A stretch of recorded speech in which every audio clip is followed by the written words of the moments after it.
Hey guys, যদিহে পোনপ্ৰথমবাৰৰ বাবে আমাৰ চেনেলটো চাই আছে, প্লিজ চেনেলটো ছাবস্ক্ৰাইব কৰি কাষতে থকা বেল আইকনটো প্ৰেছ কৰি অল কৰি দিবলৈ নাপাহৰিব।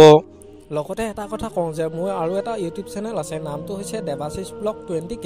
আপোনালোকে যদি চাব বিচাৰে ডেছক্ৰিপশ্যনৰ লিংক দিয়া আছে, এবাৰ গৈ চাই ল'ব। আপোনজনক হেৰুৱাই কান্দোনত ভাগি পৰিছে জনপ্ৰিয় অভিনেত্ৰী প্ৰস্তুতি পৰাশৰ।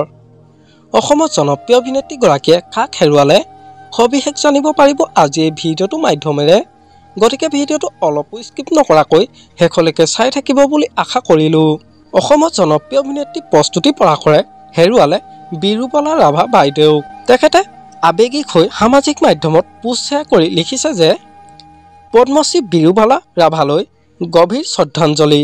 ডাইনী হত্যাৰ দৰে অন্ধবিশ্বাস প্ৰায় 2 দশক ধৰি বিৰোধিতা কৰি সমাজৰ উত্তৰ প্ৰজন্মৰ বাবে অনুপ্ৰেৰণা উৎস হৈ জিলিকি ৰোৱা পদ্মশ্ৰী বিৰুবালা ৰাভা বিদেশী আত্মাৰ সদগতি কামনা কৰি ভগৱানৰ ওচৰত প্ৰাৰ্থনা জনাইছোঁ। তেখেতৰ এই সুদৃঢ় ব্যক্তিত্বই উঠি অহা প্ৰজন্মক অন্ধবিশ্বাস আৰু কুসংস্কাৰৰ বিৰুদ্ধে থিয় হ'বলৈ প্ৰেৰণা যোগাওক, তাৰে কামনা কৰিলোঁ। আমাৰ আজি ভিডিঅ'টো আছিল ইমানেই। যদি ভিডিঅ'টো চাই ভাল লাগিলে যিমান পাৰে শ্বেয়াৰ কৰি দিব আৰু নতুনকৈ চেনেলটোত কোনোবা আহিছে যদি ছাবস্ক্ৰাইব কৰি ল'ব। আজিলৈ বাই বাই।